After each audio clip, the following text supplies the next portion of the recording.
자취를 보면요, 그 부흥의 뿌리에는 그 부흥의 도화선이 됐던 그 한 사람이 있었어요. 그 한 사람들은 다 기도하는 사람이었습니다. 하나님의 기도하는 사람을 통해 공동체를 살리고 나라를 다는 것입니다.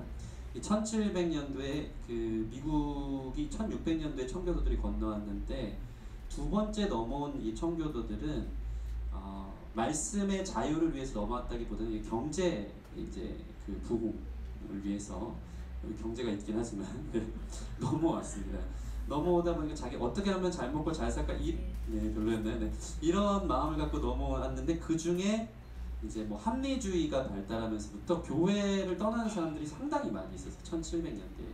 그래서 그 당시에 미국의 대각성 부흥운동이 1차부터 3차까지인데 1차가 1700년대에 일어났는데, 근데 그 부흥운동을 주도했던 분이 누구냐면 여러분 이름 들어보셨을 거예요. 조나단 에드워드 목사님. 이분은 미국이 낳은 위대한 신학자인데요. 그 한 사람이 기도와 말씀의 대각성 운동을 하면서 많은 사람들이, 많은 사회학자들이 그때 미국이 파멸해서 구원을 받았다라고 사회학적으로도 접근하는 것을 보게 됩니다. 조나단 에드워즈 한 분의 말씀, 그리고 그분의 기도 운동이 미국으로 하여금 그들을 각성하고 쇄신시켰던 어떤 현장을 보여주는 것이죠. 이 1859년에 일어난 영국의 울스터 부흥이라는 게 있는데, 이것은 어떻게 시작되냐면 4명의 청년이, 아주 겸손한 그리스도인들이 기도하면서부터 부흥이 시작됐어요. 제가 항상 이야기하는 1904년 영국 웨일즈의 부흥을 이루었던 사람이 누구라고 그랬죠? 이반 로버츠. 이분은 광부 출신인데 나중에 목사가 되지만, 이분은 영국 땅 웨일즈의 부흥을 위해서 10년을 기도했어요. 10년을 기도했을 때 그 마룻간 같은 그 2층 그 교회 안에 놀라운 부흥이 그곳에부터 시작된 것을 보게 되는 것입니다. 여러분, 우리 모두는 부흥을 꿈꾸는 줄 믿습니다. 죽고 싶은 사람 없죠, 그죠? 그냥 이 상태로 소망 없이 절망 가운데 하루하루를 무의미하게 살고 싶은 사람은 아무도 없을 것입니다. 하나님 나라를 꿈꾸고 사람이 이 의미를 먹고 사는데 내 삶의 비전, 내가 왜 사는지에 대한 삶의 소망이 다시 생기고 삶의 이유가 생겨지는 것, 공동체가 역동성 있게 부흥하고 일어나는 것, 식어있던 내 신앙생활의 열정이 회복되어지는 것, 현실을 나이 먹고 살아가면서 믿음이 현실 가운데 깎여져서 이건 하나님도 어쩔 수 없을 거야 하면서 소망이 꺾여진 그 모든 부분에 부흥이 있기를 여러분 부흥이 있다는 것을 여러분 원하시는 줄 저는 믿습니다. 근데 그 모든 부흥에는 반드시 기도의 무릎이 회복되어져요. 이게 없으면 안 되는 거예요. 기도 없이는 부흥이 없는 것입니다. 따라해보겠습니다. 기도 없이 부흥 없다. 야고보서 4장 2절 말씀 잘 아는데 아주 단순한 말씀입니다. 너희가 얻지 못하면 구하지 아니하며. 너희가 얻지 못하면 구하지 아니하며. 너무 단순하고 명료한 구절입니다. 이 간단하고 단순한 말이 근데 진리예요. 왜 나의 신앙생활이 이렇게도 변화가 없을까? 왜 갈수록 무기력해질까? 왜 나는 이토록 죄를 이기지 못하는가? 왜 나는 그리스도께 한 영혼도 인도해내지 못하는 무기력한 신앙생활을 하는가?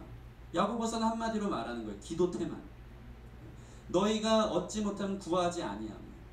기도에 게을리하기 때문에 우리 안에 무기력한 무능력, 삶의 이게 새힘, 부흥이 없다는 것입니다.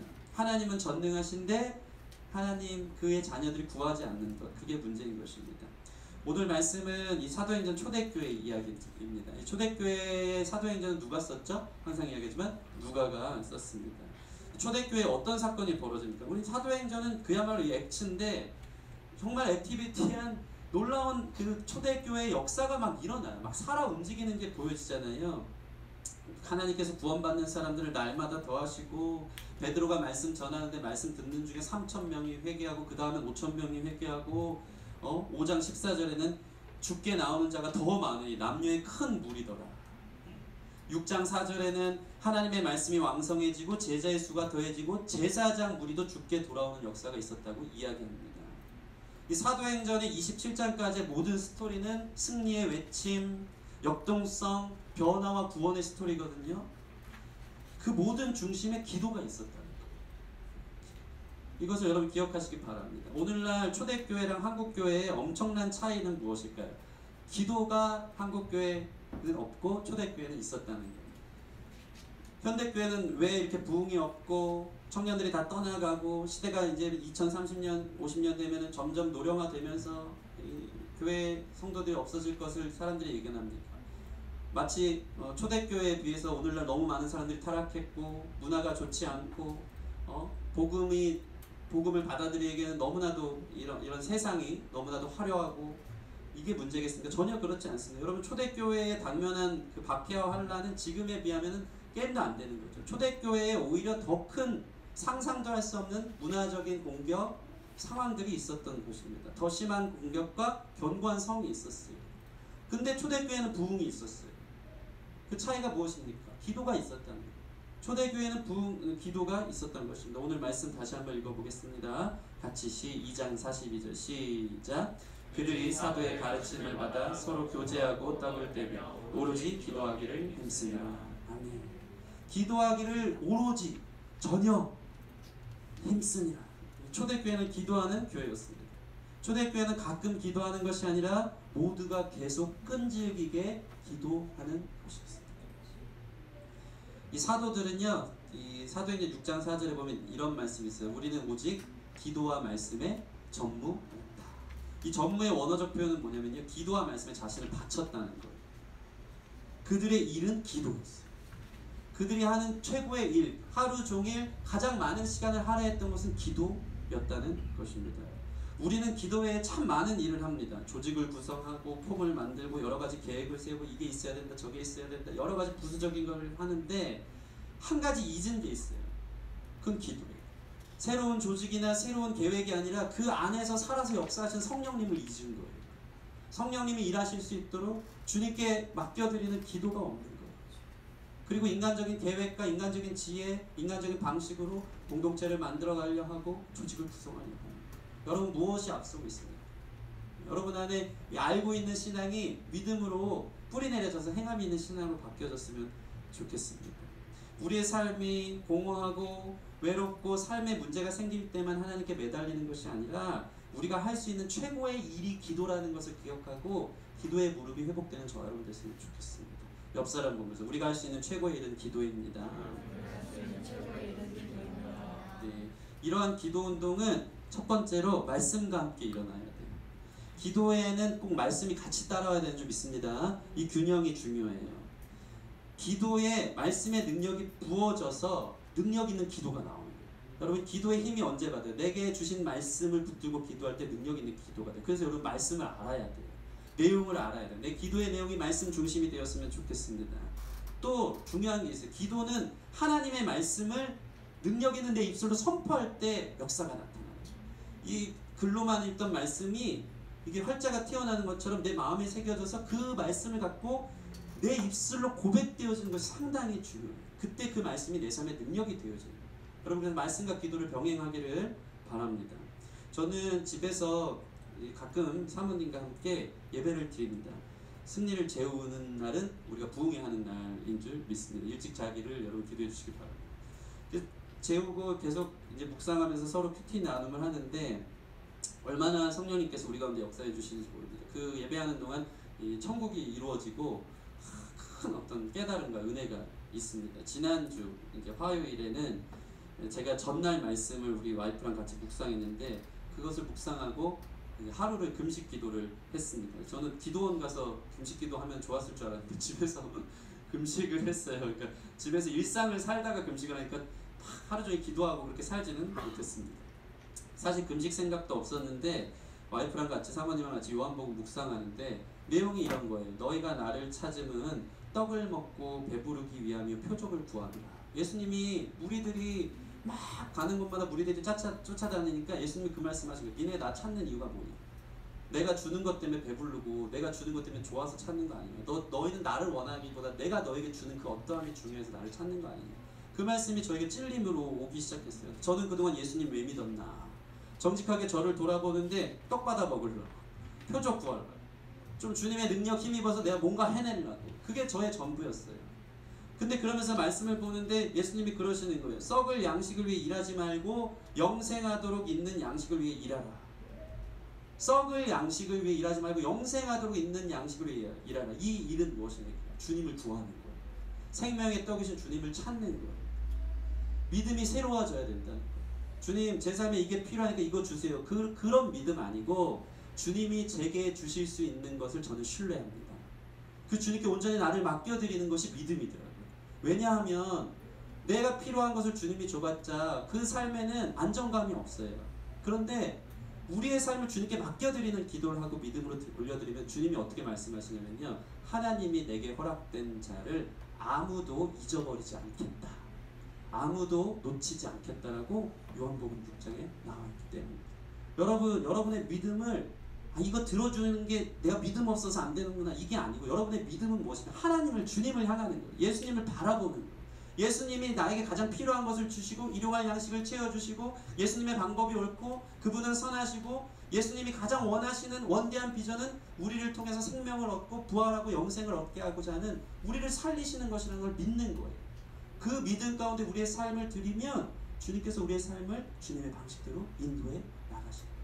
여러분, 이 믿음이 저와 여러분 가운데 있기를 바랍니다. 그래서 제가 썩을 양식으로 살지 말아야겠다. 주님 그걸 좀 묵상하고 싶어서 저도 모르게 이제 기도회가 끝날 때 저희 사모님한테 여보 나 내일 종일 금식할게 이렇게 자연스럽게 선포했습니다. 저는 금식을 잘하는 사람일까요? 못하는 사람일까요? 했습니다. 잘하네 그런 거. 그러니까 시험 들려고 합니다. 어떻게 하셨어요? 금식을 저는 못하는 사람이에요. 왜냐면은 먹는 걸 좋아합니다. 간식은 싫어하는데 여러분 저를 보면 알겠지만 아침, 점심, 저녁은 많이 먹습니다. 그게 밥심으로 살기 때문에 이거 안 먹으면 큰일 나는 줄 알아요. 그리고 그런 의미로 해석하는 건 아니지만 금식이 그냥 형식적으로 끝나는 거 아닌가, 좀 그런 마음이 있는 거죠. 그럼에도 불구하고 제가 저희 사모님이랑 묵상을 한 뒤에 내일 금식해야겠다 선포를 한 것이죠. 그러면서 하루 종일 이제 기도를 하기 시작합니다. 고작 하루였지만 참 좋았습니다. 여러분 금식하시는 저 여러분 됐으면 좋겠습니다. 오랜만에 금식하다 보니까요, 오전부터 일어나는 제 배에서 일어나는 신체적 반응에 대해서 상당히 이렇게 예민해지기 시작했습니다. 먼저는 원래 아침 자주 안 먹잖아요, 그죠? 요즘 사람들 아침 이게 놓칠 때 많다 손 들어봐요. 아침 자주 안 먹습니다. 있잖아. 저도 그렇거든요. 안 먹을 때가 있는데 그날따라 금식으로 안 먹는다니까 괜히 아쉽고 그날따라 배가 고프고 내가 어제 저녁을 몇 시에 먹었더라, 지금 몇 시간째 금식하고 있더라, 이게 그런 쪽에 관심이 연통 기울어진 제 자신을 보았습니다. 점심쯤 지나서 3시쯤이 됐어요. 이게 참 신기한 게 끼닐 때가 되면은 되게 배가 고파요. 막 허기지고 막 어지럽고 막 당 떨어지고 힘든데 이걸 한 2시간 정도 버티면 또 이게 에너지가 나오나 봐요. 근데 지방이 이제 분해되면서 나오나 봐요. 뭔가 좀 살 것 같습니다. 3시쯤 됐는데 제가 뭐 말씀 준비를 하려고 폭염을 피해서, 저희 집에 에어컨이 없기 때문에 폭염을 피해서 카페로 이동했습니다. 카페 가면은 커피 마셔야 돼요, 안 마셔야 돼요? 마셔야 돼요. 마셨습니까? 안 마셨습니까? 제가 마셨습니다. 온전한 금식 아니라고 율법적으로 저를 정죄하지 않기를 바랍니다. 감사한 것은 카페 라떼 안 마시고 라떼 우유기 때문에 그래서 최소한의 예의로 아이스 아메리카노 마셨습니다. 저는 금식했다고 믿습니다. 그날 하루. 너무 신기한 건 뭐냐면 집에 있기 좀 그래서 이제 신앙 서적이랑 책이랑 이제 노트북 이제 들고 와가지고 말씀 준비해야겠다 폭염표에서 나왔는데 어쨌든 아이스 아메리카노 시켰는데 3시에 그 음료를 쭉 이렇게 빨아 마시는데 음식인지 몰랐습니다. 이게 온몸으로 흡수되면서 이 아이스 아메리카노를 완전히 이제 즐긴 것이죠. 그리고 나서 신기한 게 이제 5시쯤 돼서 저희 아기가 옵니다. 아기가 오니까 아이스 아메리카노를 먹은 에너지인지 모르겠지만 보란듯이 금식을 티내면 안 되기 때문에 와이프가 있음에도 불구하고 여보 승리 내가 데리고 놀이터 데리고 와서 놀아줄게 하고 이제 나머지 에너지를 다 쏟아서 승리와 함께 1시간을 놀고 돌아왔습니다. 돌아왔는데 이제 오버페이스 한 거죠. 내가 왜 그랬을까? 막 같이 뜨거운 햇빛에서 노는데 막 어지럽고 쓰러질 것 같고 이제 2끼 금식했다고 이제 그런 일들이 벌어지는 것입니다. 이제 위기의 저녁이 다가왔습니다. 와이프가 저녁을 준비하는데 하필 그날따라 제가 제일 좋아하는 카레를 우리 와이프가 음식 냄새가 나도록 진동하도록 만들기 시작했습니다. 우리 사모님 말에 의하면 금식 끝나면 먹으라고 저는 뭐 죽이나 누룽지 해줄 줄 알았는데 카레를 준비하고 있더라고요. 그래서 누구를 위한 음식인가 약간 좀 의아해했습니다. 사모님 정말 미안해하면서 음식을 하였고 저는 전혀 미안해하지 말라면서 음식 냄새를 맡았는데 왜 그런 얘기를 했냐면 제가 그럴 줄 몰랐어요. 이게 신체 반응에 대해서 연구하지 않습니까? 왜 금식할 때 음식하면은 야 그 안 좋은 거다, 그 유혹하는 거다 이런 얘기 하는데 저는 그날따라 냄새가 이렇게 맛있구나 라는 것을 냄새만 맡아도 배가 부른 거예요.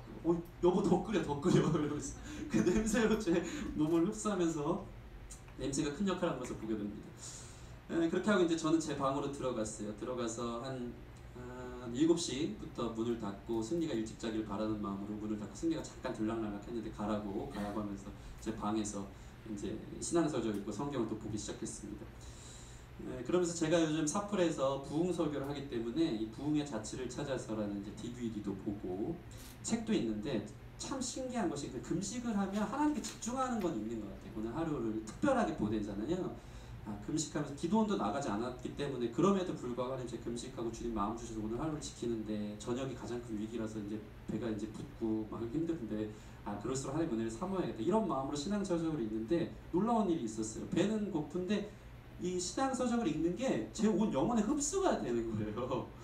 이 경험들이 여러 가지 있었으면 좋겠습니다. 흡수가 되면서 이 부흥의 자치, 부흥의 여정이라는 책을 보면서 거기에 나오는 R.A. 토레이 목사님의 이야기가 나오는 거예요. 그걸 관심 있게 보는데, 제가 최근에 저희 어머니 집에서 가져온 기도와 영역이라는 고전이 있어요. 이 책이 저자가 R.A. 토레이 목사님 이거 많이 본 것 같은데, 갖고 온 그 기도와 영역이라는 책의 저자가 이 R.A. 토레이 목사님이에요. 그 부흥에 관한 책을 덮고 기도와 영역이라는 책을, 금식 기도를 앞서서 그걸 보기 시작하는데, 그것을 보면서 주님께서 저를 이 책을 여기서 일로 갈아타시면서 거기서 주시는 놀라운 기도의 사인을 주시는 거예요. 기도가 중요하다. 기도가 사람을 살린다. 너 기도해라. 기도가 능력이다. 이 말씀들을 계속 주는 거예요. 사실 그래서 제가 오늘 이 설교를 하는 건 그 책에서 많은 부분들을 발췌해서 여러분에게 나눠드리는 거거든요. 여러분 삶에 다시 한번 얘기하지만 왜 이렇게 무기력하고 힘이 들어요? 여러분의 기도의 무릎이 회복되지 않기 때문에. 기도가 능력입니다. 하나님 전능하십니다. 은밀한 중에 기도하는 것을 주님이 갚으신다는 걸 여러분 믿으시기 바랍니다. 기도하지 않아서 그래요. 아는데도 기도의 무릎을 꿇지 않기 때문에 삶이 그런 거예요. 자기를 돌아보세요. 밑바닥 상태, 허무하고 힘들고 어려울 때만 기도하려고 무릎 꿇지는 않는지, 여러분 삶이 과연 기도에 전무하는 삶을 사는지 아니면 다른 일 때문에 더 바쁜지 자기를 돌아보는 저 여러분들이었으면 좋겠습니다. 책을 읽고 무릎 꿇고 기도하기 시작했습니다. 하나님께서 우리 사플 안에서 기도를 원하신다는 생각이 들었고, 기도하는 한 사람이 필요하다는 생각을 들고, 그러고 나서 기도하면서 무릎을 꿇는데 참 신기한 생각이 드는 거예요. 별의별 마음을 다 주시는데, 우리 주예찬 전도사님이랑 용호 형제 어저께 기도원 들어갔던데 주일날 저녁 마치고 기도하라고 이 기도의 릴레이를 하나님이 시키나 막 그런 마음도 들고, 한편 어떤 마음도 들었냐면 진짜 사플에 기도가 필요하긴 한가 보다. 청년들이 기도원 가고 찾는구나, 이런 마음 드는데, 우리 두 분이 나를 위해서 기도해줘서 어저께 그 말씀 묵상하면서 금식 기도 사인해줘 기도해줬습니까? 저를 위해서? 아멘. 네, 그런 줄 믿습니다. 이게 이런 마음이 드는 거예요. 주일 저녁에 기도원 가서 저를 위해서 기도해달라고 했더니, 기도해서 하나님 제가 그래도 하루 금식하면서 이 시간 기도 의자 꺼내가지고 더워 죽겠는데 선풍기도 일부러 혼자 금식해야 된다는 마음으로 작은 방에 두지 않고 그 뜨거운데 문 닫아놓고 이제 기도하기 시작해서 한 1시간 반 정도 기도를 한 것 같아요. 기도를 하는데 너무 신기한 게, 그 폭염인데 조금씩 바람이 들어와요. 시원한 바람이 들어오는데 그게 너무 시원한, 하나님 저를 위로해 주는 것 같았어요. 그러면서 눈물, 콧물, 땀물 흘리면서 이제 회개도 하고, 하나님 제 기도로 깨어있지 못했음을 고백하면서 그렇게 하고 나니까 시간을 이제 딱 봤더니 11시 반, 할렐루야. 30분이면 이제 저는 밥 먹는 시간이 되고, 이제 기도도 끝나겠다. 우리 와이프랑 승리는 잠을 자겠다. 그래서 나가서 아까 끓였던 카레를 다시 끓이면서 30분 동안 음식 준비를 하고 12시가 딱 돼서 이제 나름대로 누룽지 끓여서 그걸로 제 위를 이렇게 한 다음에 맛있게 먹고 그날 2시에 잠을 잤다는 이야기입니다. 여러분, 제가 요즘 오말기 하잖아요. 오직 말씀과 기도, 오직 말씀 하는 것은 기도하는 것입니다. 기도하는 한 사람을 하나님이 찾으시는 줄 믿습니다. 그 일본 선교 갔다 와서 그 기도하는 한 그런 마음 주셨어요. 오늘 뭐 광고에 나오잖아요. 사랑 플러스 금식 수련회. 이게 웬일인가? 계속 제가 이제 설교 때 언급한 것 같긴 한데, 사랑 플러스 금식 수련회인데 금식을 2끼만 할 거예요. 언제 할 거냐면 월요일 저녁과 화요일 오전 아침, 그리고 화요일 점심은 지금 청춘 플러스에서 맛있는 점심을 저희를 준비해 준다고 합니다. 그래서 준비하면은 저희가 좀 모여서, 이날 15일이 이제 광복절 아닙니까? 쉬는 날이기도 하고, 물론 방학이니까 여러분 올 수 있지 않을까. 수련회를 앞두고 우리가 좀 같이 저기 붙어 있는데, 그래서 밀린 성경 같이 통독 쭉 할 거예요. 하고 여기서 하는 이유가 뭐냐면, 그 이제 부흥의 여정 아까 그 DVD 본 것도 좀 같이 보고 같이 말씀 보고 나누고 기도하고 온전히 그냥 깊이 있게 서로 교제하고 막 이런 거 아니고 말씀 보고 금식하고 아침에 일어나서 또 예배하고 그런 시간을 좀 가지면서 사랑 플러스 안에 좀 기도와 말씀을 외치지만 말고 누군가 한 명 이렇게 헌신하는 사람이 필요하겠다 해서 이 시간을 제가 작정했습니다. 그래서 여러분들 사실 많은 사람이 올지는 기대는 하지 않고 있습니다. 여러분 너무 바쁘고 요즘 막 이제 여러 가지 여행도 많고 지방에도 내려가 이런 분들 많은데 그럼에도 불구하고 나를 정했어요. 그래서 여러분들 함께 할 수 있는 분들은 꼭 함께 해주셨으면 좋겠는데 회비는 아직 정하진 않았는데 있을 수도 있습니다. 그래서 좀 더 구체적으로 우리 임원들이랑 처음에 이렇게 말씀 뭐 사랑 플러스 금식 기도회라고 해놓으니까 이렇게 좀 벌써 이렇게 어렵잖아요. 아, 금식 싫은데. 그래서 사실 말씀 바캉스 이런 식으로 재밌게 여러분들 꼬시려고 했는데 전도사님이 바로 이렇게 적어놨네요. 네, 사랑 플러스 금식 기도회에서 하여튼 금식한다는 사실을 알고 그럼 같이 금식에 함께 했으면 좋겠습니다. 네, 어디서 뒤에서 계속 지방 방송이 나오고 있습니다. 그래서 여러분 우리 안에 이런 좀 기도하는 사람들이 좀 회복되기를 바라는 마음으로 저는 오늘 이 설교를 들고 나왔습니다. 마태복음 7장 11절에는요 여러분 이런 말씀이 있어요. 다 아는 말씀인데 너희가 악한 자라도 좋은 것으로 자식에게 줄 줄 알거든 하물며 같이 너희가 시작 너희가 악한 자라도 좋은 것으로 자식에게 줄 줄 알거든 하물며 하늘에 계신 너희 아버지께서 구하는 자에게 좋은 것으로 주시지 않겠느냐. 아멘. 누가복음에는 이 좋은 것이 정확하게 누구로 나와 있죠? 하물며 하나님께 너에게 성령을 주시지 않겠느냐. 여러분 신기한 게 있어요. 마태복음 7장이잖아요. 마태복음 6장은 예수님의 주기도문이 나와 있거든요. 주기도문의 첫 시작이 뭐죠? 하늘에 계신 우리 아버지. 예수님의 기도는 늘 아버지를 부르는 기도였어요. 근데 그 아버지는 마태복음 6장을 전체를 찾아보면 어떤 분이냐면 구하는 것을 우리의 필요를 주님이 아시고 우리의 모든 것을 주께서 공급하시는 하나님인데 계속 나오는 구절이 있어요. 그게 뭐냐면 은밀한 중에 구하는 너를 보고 은밀한 중에 금식하고 은밀한 중에 기도하고 은밀한 중에 구제하는 너를 보고 내가 갚으리라. 이게 우리 예수님 아버지의 마음인 거예요. 그러니까 중요한 게 있어요. 여러분이 기도에 무릎을 꿇는다는 게 막 바리새인처럼 외식하면서 밖에서 기도해야 합니다. 이게 아니고 여러분이 홀로 있는 그 자리에서 여러분 은밀한 중에 무엇을 하느냐. 은밀한 중에 여러분은 무엇을 추구합니까? 은밀한 중에 여러분은 어떤 것을 찾습니까? 여러분 은밀한 중에 기도하면 주님이 그걸 보신다는 사실 기억하시기 바랍니다. 은밀한 중에 기도하면 그 낯선 침대 위에서 은밀한 중에 아무도 보지 않지만 내가 무릎 꿇고 기도를 시작하잖아요. 그걸 하나님이 보시고 반드시 갚으세요. 여러분 이것을 체험하시기 바랍니다. 아무도 없는 그 현장에서 제가 기도의 무릎을 꿇기 시작합니다. 그 낯선 나의 방에서 거기서 기도 안 해봤는데 한번 기도하려고 무릎을 꿇는 거예요. 그럼 하나님께서 반드시 갚으세요. 근데 그분은 우리 아버지 되시는데 그 아버지 되신 주님이 마태복음 7장 넘어가면서 너희 아버지께서 구하는 자에게 좋은 것을 주시지 않겠느냐. 그 가장 좋은 분이 성령님을 기도하는 자에게 부어주십니다. 그 성령이 임하는 곳이 초대교회 사도행전에서 일어난 놀라운 역사와 능력의 교회로 만들어가고 놀라운 부흥을 가져오게 하는 거예요. 기도하는 자에게 성령을 부어주시는 것을 믿으시기 바랍니다. 은밀한 중에 하는 거예요. 은밀한 중. 이러한 일들이 우리 가운데 있기를 바랍니다. 모세는요 40일 동안 광야에서 기도하고 내려왔을 때 어떤 일이 벌어졌습니까?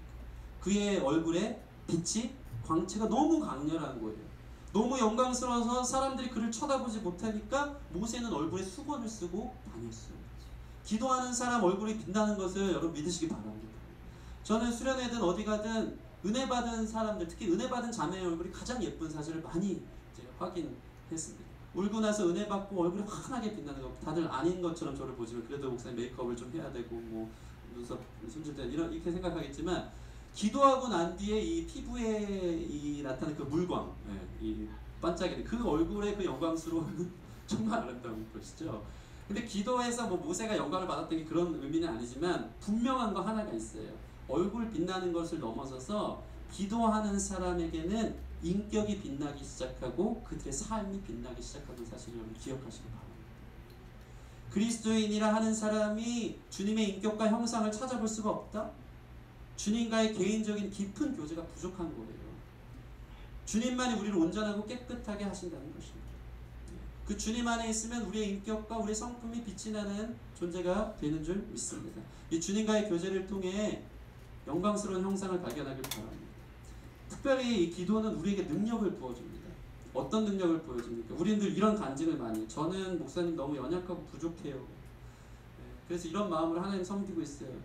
이런 고백들이 참 겸손한 고백인 것 같은데, 반대로 말하면 뭐냐면 그냥 늘 연약하고 부족한 존재로 사는 것 같다는 고백으로 들릴 때가 많아요. 왜 그렇습니까? 기도를 안 해서 그래요. 기도하면 능력이 부어지는데, 위로부터 부어지는 능력이 있어서 우리로 하여금 연약하고 부족함을 넘어서서 하나님의 놀라운 일들을 감당하는 사람이 되는데, 늘 겸손한 것 같지만 기도 없이 늘 연약하고 부족해서 쓰러지는 청년들의 모습을 많이 본다는 것입니다. 여러분, 우리에게 기도가 있습니다. 주님이 주시는 힘으로 사역해야 하는 거예요. 그러기 위해서는 기도하면 주님의 능력이 부어지는 거예요. 저는 가끔 그런 생각을 해요. 제가 늘 고민이 있어요. 목사가 되다 보니까 나는 설교를 잘하는 사람인가 못하는 사람인가, 이 말빨도 별로 없는 것 같고, 제일 치명적으로 저는 별로 웃기지 않다는 그것을 이제 제가 많이 느끼고 있어요. 그냥 그래도 청년들이 웃진 않아요. 저는 어떤 컨셉의 말씀 강사가 되어야 돼요. 막 이런 생각을 하는데, 저에게 결론이 내려졌어요. 나는 천부적인 재질은 없는데 그렇기 때문에 기도를 통해서 부어지는 초자연적인 능력이 필요한 사람이다. 기독교는 초자연적이거든요. 하나님의 능력이 위로부터 부어지면 성령 충만이 이렇게 터져 나오는 거거든요. 여러분의 사역도 마찬가지예요. 다음 세대의 여러분 교사들 손 한번 들어보세요. 우리 수고하고 있는데, 네, 손 한번 들어주시고, 네. 이번에 또 처음으로 여름성경학교 하는데, 우리 다음 세대 교사들, 우리 전 선생님을 비롯해서 아이들이 진정으로 예수님 만나기를 소원하십니까? 복음 앞에 반응하는 걸 보길 원하십니까? 그 초자연적인 능력은 기도를 통해 나타나는 줄 믿습니다. 아이들이 그냥 와서 즐기고 기쁘고 이 수준이 아니고, 그 아이가 하나님을 만나는 것을 경험하기 위해서는 기도가 필요합니다. 여러분의 삶도 마찬가지예요. 하나님이 주시는 초자연적 능력이 기도를 통해 부어질 때 여러분 삶의 모든 사역마다 기름 부으심이 있고 은혜가 넘치고 능력 있게 감당하게 되는 줄 믿습니다. 기도는 첫째는 제가 정리해 드릴게요. 우리 각 사람에게 말씀과 함께 동행하면서 변화를 주고 예수님을 닮게 하고요. 두 번째는 기도는 우리 사역에 능력을 부어주는 부흥을 가져옵니다. 끝으로 이러한 기도가 우리 공동체 안에 아름다운 연합으로 연결되어 있기를 바랍니다. 사도 바울은요, 가는 곳마다 복음을 전했어요. 그러면 사람의 능력이 나타나는데, 참 놀라운 것은 이게 새롭게 발견됐어요. 그는 가는 곳마다 공동체에게 자기를 위해 기도해달라는 요청을 하더라고요.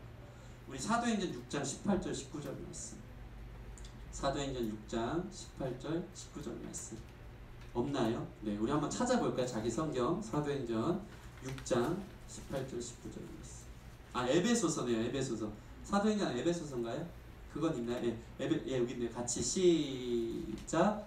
모든 기도와 간구를 하되 항상 성령 안에서 기도하고 이를 위하여 깨어 구하기를 항상 힘쓰며, 또 나를 위하여 구할 것은 내게 말씀을 주사 나로 입을 열어 복음의 비밀을 담대히 알리게 하옵소서 할 것이니.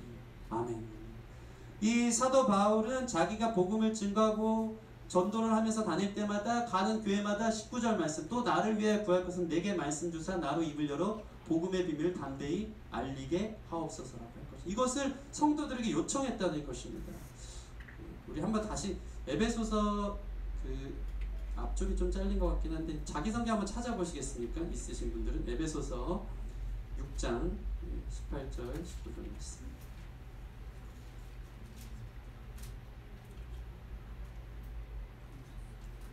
(18절) (19절) 네, 맞네요. 그게 나와 있네요.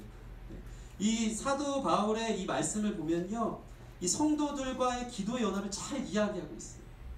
사도 바울은 성도들을 위해 구하기를 힘쓰고, 성도들은 교역자가 사역을 잘하도록 복음의 비밀을 담대히 말하도록 성도들은 기도했다는 것입니다. 우리 사랑 플러스 안에 이러한 기도 운동이 일어나기를 바랍니다. 다들 이제 기도하는 일들을 계획했으면 좋겠어요. 여러분이 저를 많이 좋아하는 줄 믿습니다. 아멘. 네, 좋아한다는 사실을 제가 많이 알고 또 전사님을 통해서 많이 듣고 있습니다. 근데 제가 이 현재 상태보다 더 훨씬 능력 있고 사랑 많은 목회자가 되도록 여러분 많이 기도해 주시기 바랍니다. 함께. 이 역사 속에 부흥을 가져온 수많은 이 사역자들, 복음 전도자들은요, 항상 기도하는 중보 부대가 있었어요. 제 사역에 부흥과 제 사역에 어떤 복된 일이 있다면 저를 위해 기도해 준 사람이 많아지는 것인 줄 믿습니다. 그것이 바로 저와 여러분 됐으면 좋겠어요. 이 19세기에 미국 대각성 부흥운동을 일으켰던 찰스 핀이라는 부흥사가 있어요. 이분은 유명한 사역자인데 그 배후에 그를 위해 기도했던 중보자 다니엘 뇌시가 있었습니다. 이 뇌시는 사실 목사님이었어요. 찰스 핀이도 부흥사고 목사님인데 이분도 뉴욕 북부에 있는 한 목회자였어요. 근데 그는 찰스 피니의 사역이 너무나도 폭발적이고 하나님이 그에게 이 말씀 증거의 사명을 주셔서 살아가는 걸 보고 자기의 목회를 내려놓고 평생토록 찰스 피니를 따라다니면서 기도해주는 중보짝이 되어야겠다고 생각하면서 목회를 내려놓은 이 네시라는 목사님이 있습니다. 한 번은 찰스 피니가 복음전도 집회를 3일 동안 가졌는데 이 네시는 찰스 피니의 스케줄을 다 꿰고 있어요. 그래서 그가 어느 도시에 가서 말씀을 전하는지 알고 미리 그 도시 근방에 있는 방을 예약을 해서 자기가 거기서 찰스 피니가 3일 집회하면 3일 동안 금식기도, 하루 집회하면 하루 동안 금식기도 하면서 중보기도를 했던 이 네시의 이야기가 있습니다. 한 번은 그가 도시에 도착해서 이 찰스 피니가 집회를 하는 동안 집주인이 새로운 사람인데 이 네시였죠. 이 사람이 3일 동안 방에 들어가서 나오지도 않고 밥도 안 먹고 전혀 인기척이 느껴지지 않아 너무 놀라서 문을 딱 열었더니 그가 무릎을 꿇고 끙끙대면서 그 찰스 핀의 사역과 그곳 가운데 하나님의 영광과 은혜가 나타나기를 기도하고 있었던 내용이 아주 유명한 예화 중에 하나라는 것입니다. 이 네시의 기도가 찰스 핀의 폭발적인 사역을 감당하게 했다는 것입니다. 1800년대 유명한 무디 목사님 얘기 아실 거예요. 그가 어떻게 복음 전도가 되었는지 이 이야기를 하고 제가 말씀을 정리하도록 하겠습니다. 이게 제가 읽었던 책에 나온 내용인데 한번 읽어드릴게요. 그는 영국의 유명한 집회를 참석하기 위해 사실 무딘대에 배를 타고 갔습니다. 영국의 당시 유명했던 스펄전과 조지 뮬러 같은 위대한 설교자들의 설교를 들으려고 무디 목사님 당시 무명했고 그저 이제 가난한 사람들 도와주던 사람이었는데 미국에서 영국으로 유명한 부흥사 세미나 참석하라고 갔던 거예요. 그런데 런던 북쪽의 어느 교회에서 연락이 온 거예요. 무디 목사님 주일날 오전 설교와 저녁 설교를 좀 부탁드립니다. 이 무디 목사님은 당시 아무런 능력도 없고 마음에 이 말씀을 전할 수 있는 자유한 어떤 준비도 되지 않았어요. 자신이 설교를 한다고 생각한 것을 후회하며 다른 사람 설교를 들으러 갔다 이게 무슨 일인가 했습니다. 그는 그날 오전 설교를 이제 무디 목사님이 그 교회 가서 설교를 하기 시작했는데 아니나 다를까 완전 설교를 말았습니다. 설교를 하다 보면 이게 느껴집니다. 오늘 설교를 말았는지 잘하는지 느껴지는데 자기가 아는데 무디 목사님이 느낀 거예요. 가까스로 설교를 끝내고 내려온 무디 목사님. 그는 한 번의 설교가 오늘 밤에 남았다는 사실을 보면서 너무 두렵고 싫어가지고 저녁 설교를 그냥 다른 사람에게 부탁한다고 간곡히 말했어요. 근데 담임 목사님이 그 영국 교회 런던에 있는 담임 목사님과 허락하지 않고 저녁 집회도 부탁합니다 이렇게 얘기했대요. 그날 저녁에 무서운 마음으로 강단에 섰는데 이상한 일이 일어납니다. 보이지 않는 능력이 교인들 안에서 말씀을 전하는데 일어나는 것이 보여지면서 긴 설교가 아니었는데 설교를 마치는 순간에 결신자를 초청하자 500여 명이 그 자리에서 일어나서 예수님을 믿겠다는 놀라운 초청에 응하는 일이 있었습니다. 이 무대인 목사님이 너무 놀라서 이게 무슨 일인가 크게 잘못했다는 설교 준비 잘 안 하고 그냥 이렇게 부흥에 자기가 참석하러 왔는데 갑자기 설교하라고 해서 다 강단에 섰을 텐데 이게 무슨 일인가. 그래서 이렇게 얘기했대요. 여러분 진심으로 그리스도를 영접하기 원한다면 예배가 끝난 후에 교육관에 다시 모여주세요. 그러면서 교육관에 기다리는데 그 형제들이 다 온 거예요. 그래서 교육관에 다시 모였고 더 강하게 구원 초청을 했는데 그들은 다시 결신 초청에 응해서 다시 주님을 믿겠다고 더 뜨겁게 영접하는 일이 일어난 것입니다. 무디는 그날 밤 집회를 마치고 스케줄에 따라 아일랜드로 넘어가는 한 소식이 들려옵니다. 그 교회였어요. 교회 담임 목사님. 목사님 주일 밤보다도 더 많은 사람들이 월요일 부흥회에 더 몰려왔습니다. 우리 교회 큰 부흥이 일어났습니다. 다시 한번 오셔서 도와주셨으면 좋겠습니다. 무디는 그 후에 런던으로 돌아와 집회를 계속해서 진행하며 전 세계를 휘젓는 그때부터 복음 전도자가 된 것입니다. 무디가 나중에 그 런던 교회의 담임 목사였던 이 레시 목사와 통화를 합니다. 그 레시 목사는 무디에게 이런 이야기를 합니다. 알고 봤더니 당신을 위해 기도했던 2명의 자매가 있었습니다. 그 교회에 2 자매가 있었는데 그 중에 한 언니는 몸이 아파서 침대에 누워있던 사람이에요. 근데 여동생이 주일날 오전 예배를 마치고 이렇게 언니한테 찾아온 거예요. 언니 오늘 오전에 누가 설교하러 왔는지 알아? 언니가 그렇게 얘기했대요. 뭐 주일 오전이면 우리 담임 목사님, 메시 목사님 아니야? 그랬더니 하는 말 아니야. 미국에서 건넌 무디 목사님이셨어. 시카고에서 오셨대. 그때 무디는 가난한 사람 돕는 걸로 유명했던 분인데 그 언니가 이 얘기를 하는 거예요. 무디 목사님이 오셨다고? 그 언니는 예전에 이 미국 신문을 보면서 무디 목사님이 자기 교회에 한 번만 와서 집회를 해주면 좋겠다고 그때부터 기도하기 시작했대요. 그런데 그 기도가 무르익기 시작하니까 실제로 무디 목사님 그 교회에 와서 오전에 설교를 한 거예요. 이 언니는 그 이야기를 듣고 그분이 우리 교회에 와서 설교하는 줄 알았으면 내가 어제부터 금식하면서 기도했을 텐데 하면서 아침을 먹지 않고 그날 저녁이 될 때까지 금식하면서 문을 닫아놓고 무디 목사님께 기도했던 것입니다. 여러분, 그 결과 이 놀라운 부흥의 시작, 무디 목사님의 사역의 놀라운 시작이 있던 것입니다. 늘 그렇습니다. 큰 일을 이룬 사람은 목회자가 아니라 그 뒤에서 목회자를 위해 간절히 기도하는 사람들이었습니다. 저와 여러분들 이런 사람 되기를 바랍니다.